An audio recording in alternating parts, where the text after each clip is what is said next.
my order and have lessened the burden on my worshippers. You're brought before the Creator of the universe, and all you talk about is how many times a day He wants to be mooned with burdensome and obligatory, mind-numbing, ritualistic prostrations. I don't think so. But then again, thinking is why I'm not a Muslim. So while we're on the subject, let's think about this. Why would Islam's lone prophet leave Allah's Kaaba in Mecca and fly to Yahweh's temple in Jerusalem to get to heaven? In all of Muhammad's flights of fancy, there are few more troubling questions than this one. Muhammad's Muslims were curious, albeit about minutiae. They wanted to know what the heavenly host looked like. Bukhari. Allah's apostle said, "On the night of my ascension to heaven I saw Moses, who was a thin person, looking like one of the men of the tribe of Shanua. Then I saw Jesus with a red face, as if he had just come out of the bathroom. I swear, I'm not making this stuff up. And I resemble Abraham more than any of his offspring." And it's okay to scour the Bible for stories because... Bukhari. The messenger said, "Convey my teachings to the people, even if it were a single sentence, and tell the others stories of Israel which have been taught to you, for it is not sinful to do so. And whoever tells a lie on me intentionally will surely take his place in the hell fire." It bears mention that the night's journey is far more than an obscure theological story to Muslims. I personally met with members of Hamas, Al-Qaeda, Islamic Jihad, and Oscar Martyr's Brigade in Bethlehem in December of 2001. They told me in all seriousness that the night's journey was the basis for the Islamic claim to Jerusalem. What's more, they were willing to kill and die to take it back in the name of their prophet. Back in Mecca, and ever in character, the bruised messenger did what all insecure people do. He projected his morbid self-delusion upon his critics. As he had with the satanic verses, he had his God say that the night's journey was a trial. Bukhari. We granted the vision of the ascension to the heaven, Miraj, which we showed you as an actual eye-witness, but as a trial for people. This became Quran 17:60. Allah's apostle actually saw with his own eyes the vision of all the things which were shown to him on the night journey to Jerusalem. It was not a dream. The 17th surah, named Children of Israel, reports, Quran 17, verse 60, "Your Lord circumscribes mankind, and he showed you the vision of the accursed tree of the Quran." This would be Zakum, the torture tree of hell. "It was a bone of contention for me, a trial for them. Thus do we instill fear and make them afraid." The surah claims, "Verily, we gave Moses the Torah, and to David we gave the book of Psalms." Speaking of Jews, he says, Quran 17:7, "We shall rouse our slaves to shame and ravage you, disfiguring your faces. They will enter the temple as before and destroy, laying to waste all that they conquer." To his shame, Muhammad did rouse Meccans to attack Jews.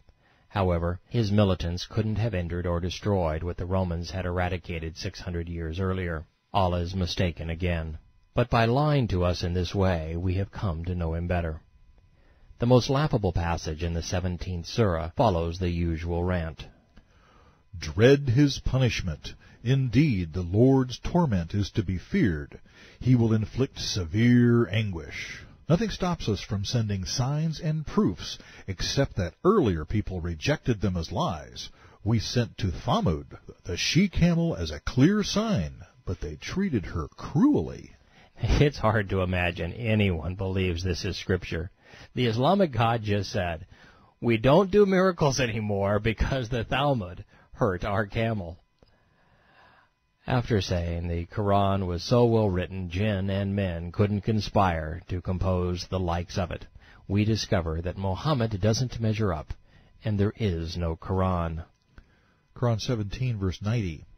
"They say, 'We shall not believe you, Muhammad, until you cause a spring to gush forth from the earth,' like Moses, or until you have a garden and cause rivers to flow in their midst, like you claim Allah does in paradise, Or you cause the sky to fall on us in chunks, as you say will happen.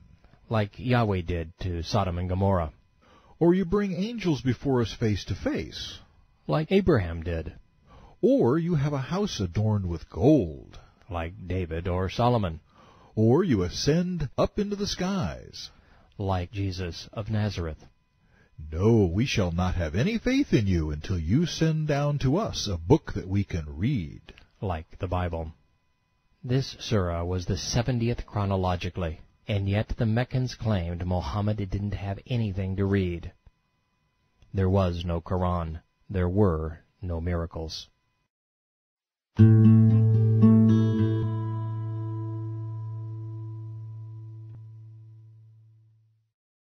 Following the night's journey, the prophet had a new Qibla to replace the one he had spoiled, so all he needed now was some followers. But having disgraced himself in Mecca with the satanic bargain, the Taif stoning, and the wild Barak ride, he needed a new audience. Fortunately, opportunity sprung up from the most unexpected place. The pilgrimage fairs promoted by Qusay were still in full swing. Tabari. The messenger used to appear at the times of the pilgrimage before the Arab tribes, summoning them to Allah, informing them that he was the prophet sent by Allah, and asking them to believe his words and defend him. I am Allah's messenger to you, commanding you to worship Allah and not to associate anything with him. Like I just did. To cast off whatever idols you worship other than him, to believe in me and the truth of my message, and to defend me so that I may make manifest the message of Allah I have been sent to convey. This was all about me, myself, and I. Insecure people like Muhammad have an insatiable craving for praise. They live to be in control, and they will stop at nothing to achieve their agenda, rationalizing everything they do along the way. When the prophet completed his speech and appeal, Abd-al-Uzza Lahab would say, Banu so-and-so, this man is calling upon you to cast off Alat and Al-Uzza and accept the error of his ways. Do not obey him. Do not listen to him.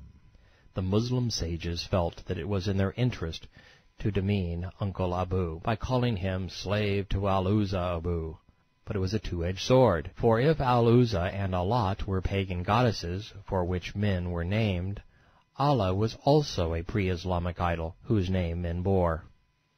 In the next hadith from, of all people, Abd ar-Rahman, we read, Speaking to the clan of the Banu Abdallah, Muhammad said, Allah has given your ancestor an excellent name. As a prophet, Muhammad was an abysmal failure. Ishaq. The apostle offered himself to the Arab tribes at the fairs whenever an opportunity arose. He used to ask them to believe in him and protect him. The apostle stopped by the Arab encampments and told him that he was the prophet of Allah, ordering them to worship him, to believe in his messenger, and to protect him until Allah made plain his purpose.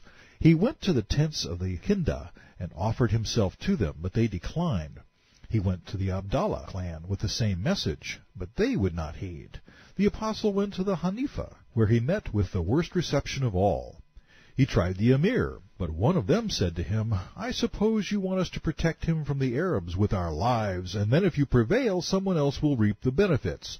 Thank you, no. Craving power and money. Tabari and Ishaq. Whenever Muhammad heard of a pilgrim coming to the fairs who was important, he would give special attention to him. Some sheikhs of the Yathrib's Auf clan came to Mecca on the Umrah. When Muhammad heard about Zuwad's arrival, A poet called the perfect one, he was attentive to him. Zuwad said, Perhaps what you are presenting is like what I am saying. The messenger asked, What are you reciting? The book of Luqman, he replied. Luqman was a mythical Arab. He appears in the 31st surah. The messenger said, Hand it to me, so that I can plagiarize it like I have Hanif poetry and Jewish scripture. Zuwad handed it over and explained it to him. Muhammad said, This speech is good, but I have better. My speech is a Quran, which Allah has revealed to me. The prophet recited some of it to Zuwad. He said, This is a fine saying, and went off, rejoining his people. Undeterred, the prophet continued to mill among the crowd.